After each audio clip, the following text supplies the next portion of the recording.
মিয়ানমারের অভ্যন্তরে দেশটির বিদ্রোহী গোষ্ঠী আরাকান আর্মি এবং রোহিঙ্গা সশস্ত্র গোষ্ঠীর মাঝে আবারও নতুন করে সংঘাত দেখা দিয়েছে।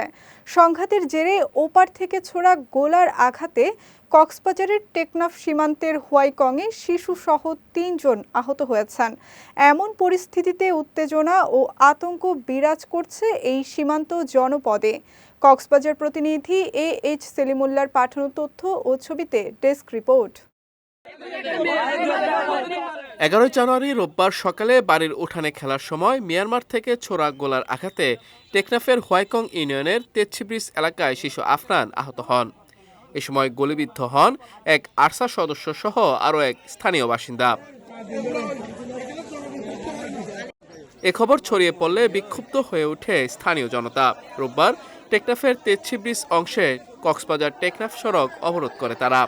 এ ঘটনার পরপরই সেনাবাহিনী, বিজিবি, পুলিশ সদস্য সহ অন্যান্য আইনশৃঙ্খলা বাহিনীর সদস্যরা ঘটনাস্থলে পৌঁছে পরিস্থিতি নিয়ন্ত্রণে আনে। স্থানীয়দের অভিযোগ, সীমান্তের জিরো লাইন অতিক্রম করে বাংলাদেশের অভ্যন্তরে আরাকান আর্মির সঙ্গে সংঘর্ষ জড়িয়ে পড়েছে রোহিঙ্গা সশস্ত্র গোষ্ঠীগুলো। এতে তৈরি হয়েছে নিরাপত্তা ঝুঁকি।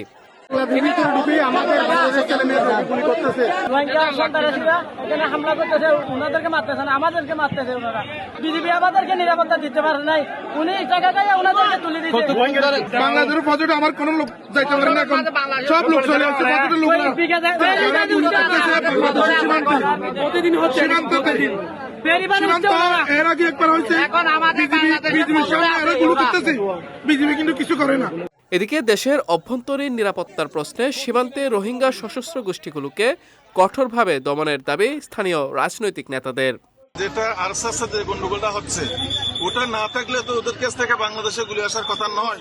এই জন্য এটার সমাধানটা হচ্ছে সীমান্তে কোনো আরসা বা রোহিঙ্গা কোনো সন্ত্রাসী গোষ্ঠী সীমান্তে থাকবে না।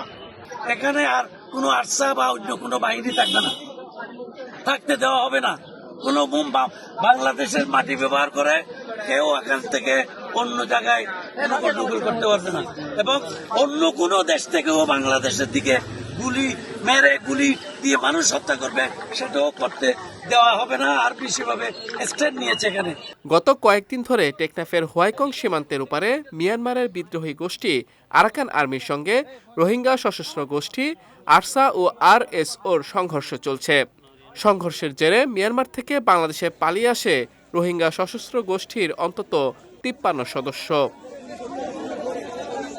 বিজয় টিভি নিউজ ডেস্ক।